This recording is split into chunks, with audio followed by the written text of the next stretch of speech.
We're going to start this lesson by talking about cell division. And you may have heard of the terms mitosis and meiosis, which refer to two different methods of cell division. So that's what this chapter is mainly about, is that process of cell division.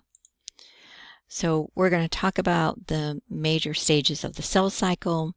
We'll compare and contrast mitosis and meiosis, and also binary fission that occurs in prokaryotes, as well as talk about the differences between sister chromatids and homologous chromosomes and when they appear, and talk about checkpoints in the cell cycle.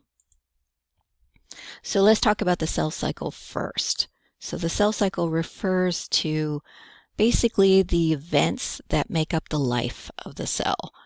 So this is what the cell is doing on a day-to-day basis. It's doing its job, its role within the body, and a lot of times it's also preparing to go into cell division or a stage of cell division. So we tend to break up the cell cycle into two main stages, what we call interphase, and then cell division, which could be mitosis or meiosis. So the division process is just one small portion of the life of the cell, or what we call the cell cycle. Interphase is basically the majority of the time, or a majority of the life of the cell. So cell division is just one small portion, 10%, and interphase is 90% of the life of the cell. So as we said, this is when it's doing its job, it's secreting enzymes or whatever is needed, or it's making certain molecules and exporting them out of the cell to be transported to other parts of the body. All that happens during interphase. Interphase itself we can divide into smaller stages that we call G1, S, and G2. So G1, S, and G2 are all part of interphase. So let's look at each one of these subphases. So G1, if we're looking to the right here at our diagram, we've got G1 in dark blue. So this is coming right out of cell division. So the cells have just recently divided and they're entering into this G1 phase. So at this point, the cells are going to start to grow. They're going to start to get bigger in size. And they're going to start to perform their job or their role during this phase. After G1, it cycles into the S stage. S stands for synthesis, because this is when we're going to make a copy of the DNA molecule. So we're going to synthesize DNA or make a copy of the DNA. So this is something that's essential for cell division. You need to have copies of the DNA so that each copy can go into the new cells that are produced during cell division. So the key thing here is to remember that this happens well in advance of cell division. So it's not part of mitosis or meiosis. These copies are already made during this S stage and are present within the nucleus. After the S stage, it enters into G2. So during this stage, the cell is also performing its job, but it's also doing a little bit of a checklist and making sure that it has everything that it needs for the cell division process. So you see it enters into mitosis after G2. So does it have all the enzymes? Does it replicate the other organelles inside of the cytoplasm? Is it ready for cell division? So there are what are called cell cycle checkpoints. So these checkpoints are scattered kind of throughout the cell cycle. And they're basically when the cell just kind of stops and takes inventory and says, okay, am I ready to go on to the next phase? Has everything occurred that should occur, and are we ready to move on? So these are critical control mechanisms that ensure that the cells will be able to divide accurately, and they're only going to divide when the conditions are suitable.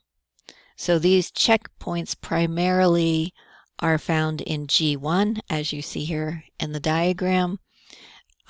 There's also another one during G2, and we see one during the mitotic phase.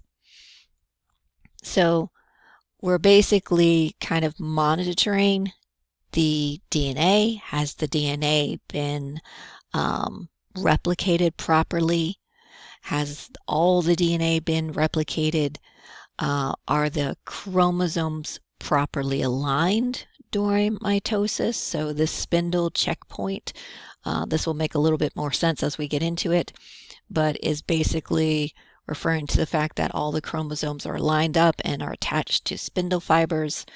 And during these checkpoints, they're looking for any damage that has occurred or any errors that may have occurred, and making sure that the proteins are there that are needed to repair or to trigger apoptosis, which is cell death, if the damage is irreplaceable. All right, so there are checkpoints that say, okay, is there any damage? And if there is damage, then let's take care of it. Let's repair it. If it's beyond repair, then it triggers the cell to die. So what can happen sometimes, and especially in the cases of cancer, these checkpoints often become dysfunctional. And that's usually due to some type of mutation in a gene. So there's a gene or a protein that's called p53, and it allows cells with damaged DNA to be repaired. So if there is damage to the p53 gene, then the damaged DNA isn't detected, it just continues to go on dividing. And so this can lead to the development of uncontrolled cell growth and can lead to tumors. So tumors are basically a mass of cells. So the cells keep on dividing. And a lot of times there are mutations that are within these cells because the checkpoints are kind of overridden. There's nothing to say, stop, this isn't right. There's a mutation in the DNA. We need to stop this right now. So cancer is a result a lot of times of these uncontrolled cell divisions that happen, or uncontrolled cell cycle checkpoints that are just completely ignored. Now, some cells don't continuously go through the cell cycle. At some point, they just kind of go into a resting stage, and that's the G0 phase. So, as it says, many cells in the human body exit the cell cycle and remain in this kind of resting stage for some time. So, it's non-dividing state, because after all, you may not need more cells after a certain period of time, but you may reserve the need to go back and start dividing again. So the G0 phase is when they just kind of go out of the cycle, take a break because there's no need to go into the S phase and start making more DNA if they're not going to start dividing again. And so, as it says, this can last for a few days or it could last for the lifetime of the organism. But it's just a way to kind of get out of the loop, in other words, and just kind of rest for a bit. So let's go through some questions and see how much you remember from what we just talked about. So it asks for question 1, when is DNA replicated during the cell cycle? So remember, the cell cycle consists of interphase and cell division. Interphase can be divided into 3 subphases, the G1, the S, and the G2. So it is during interphase that the DNA is replicated, and very specifically, it is the S phase of interphase when the DNA is copied. Question 2 asks, when in the cell cycle does the cell separate into two genetically identical daughter cells. So that would be during cell division. So you see kind of that little pie shape that's all in red in the image. So that is cell division, which is divided out, at least in this figure, into mitosis and cytokinesis. So mitosis is basically division of the nuclear material, and cytokinesis is division of the cytoplasm. But both of these together make up the cell division. And we'll talk more about that as we move on. So question 3, if a cell does not complete the cell cycle, what phase does it enter? And is this part of the cell cycle?